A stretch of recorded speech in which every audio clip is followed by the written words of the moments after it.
करने के लिए भाजपा के वरिष्ठ नेता और नगर पालिका के पूर्व चेयरमैन विनोद जी हैं। सबसे पहले आपका बहुत बहुत स्वागत है। धन्यवाद। पहला सवाल है कि लगातार आप लोग गांव में जा रहे हैं, प्रचार कर रहे हैं, कैंपेन कर रहे हैं, माहौल कैसा दिख रहे हैं? भारतीय जनता पार्टी के पक्ष में पूरे देश में माहौल है और उसी में गाजीपुर लोकसभा क्षेत्र में भी जबरदस्त माहौल है। जनता के सामने कोई विकल्प नहीं है। मोदी जी की विकास योजनाओं से जनता प्रभावित है और उस विकास परियोजनाओं को ध्यान में रखते हुए और 2014 से 19 के विकास को देखकर 19 से 24 को जो विनाश हुआ है उस पर जनता व्यथित है और इस नाते इस बार भारतीय जनता पार्टी के कमल निशान पर मोहर लगाकर बटन दबाकर भारतीय जनता पार्टी के लोकप्रिय प्रत्याशी सिपाहीनाथ जी को जिताने जा रही है।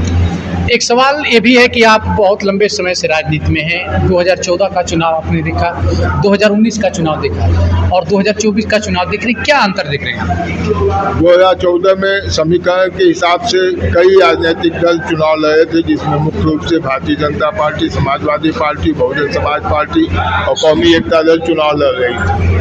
2019 में बहुजन समाज पार्टी और समाजवादी पार्टी का गठबंधन था और समीकरण की वजह से लगभग 1,40,000 वोट ज़्यादा पाने के बावजूद भी हम चुनाव में पीछे रह गए थे। इस बार बहुजन समाज पार्टी और सपा अलग चुनाव लड़ रही है और श्रीमान सुहेल समाज भारतीय समाज पार्टी जो ओम प्रकाश राजभर जी की पार्टी है उनका समर्थन भारतीय जनता पार्टी के एनडीए गठबंधन को है। इसलिए इस बार का चुनाव वैसे भी समीकरण के हिसाब से हम चुनाव जीतने जा रहे हैं और जनता का जो उत्साह है भारतीय जनता पार्टी के प्रति वो इस बात को प्रदर्शित करता है कि गाजीपुर में भारतीय जनता पार्टी का कमल खिलने जा रहा है। अगर मैं देखूं तो 2022 का जो विधानसभा का चुनाव था वो गाजीपुर में भारतीय जनता पार्टी के पक्ष में नहीं रहा और लोगों ने माना, जो राजनीतिक पंडित थे उन्होंने माना कि ये ओपी राजभर फैक्टर है। आज ओपी राजभर आपके साथ हैं, क्या कहेंगे? ओपी राजभर का फैक्टर कुछ तो माने रखना ही है। 2019 की लोकसभा में माने रखा है, 2022 की विधानसभा में माने रखा, ये बात सही है, इसमें हम इसको इनकार नहीं कर सकते हैं। लेकिन 2022 का विधानसभा का चुनाव भी हम बहुत कम वोटों से सदर विधानसभा हारे थे, 1692 वोट से। कहीं ना कहीं हमारी कुछ कमियां रही, लेकिन इस बार का चुनाव में कोई कमी नहीं है। कार्यकर्ता पूरे उत्साह से लगे हैं, आम जनता में उत्साह है और इस बार का चुनाव हम पूरे दमखम के साथ जीतने जा रहे हैं। तो एक और मैं सवाल महत्वपूर्ण लूँगा कि इस बार भारतीय जनता पार्टी ने 400 पार का नारा दिया है और गाजीपुर भी एक सीट देख रहे हैं, और क्या बताएंगे आप?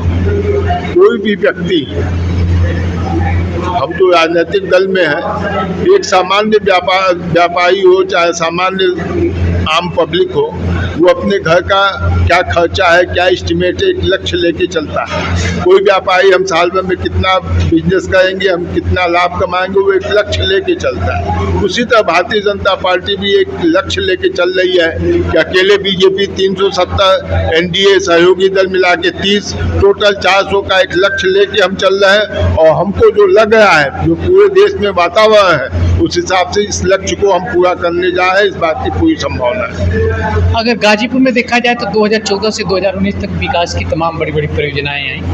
अगर इस बार गाजीपुर की जनता भारतीय जनता पार्टी को मौका देती है तो गाजीपुर में विकास की वो कौन सी बड़ी योजनाएं होंगी जो इस बार धरातल पर पटल पे आएंगी? विकास की जो योजनाएं थमी हुई थी उसको हमारे प्रत्याशी श्रीमान पारसनाथ जी हर बैठकों में ये बात कर रहे हैं, हर सभाओं में ये बात कर रहे हैं कि जो मनोज सिन्हा जी का विकास कार्य 19 को रुक गया है उसको दूनी गति से हम को अवसर जनता देगी तो हम पार्लियामेंट पहुंचने के बाद दूनी गति से उस विकास को आगे बढ़ाएंगे। इसमें मनोज सिन्हा जी का भी पूरा सहयोग लेंगे और मोदी जी भी हमको इसमें पूरा सहयोग करेंगे। गाजीपुर का विकास पुनः अपने चरम पर होगा। सर, हमसे इतनी लंबी बातचीत करने के लिए आपने समय दिया। चैनल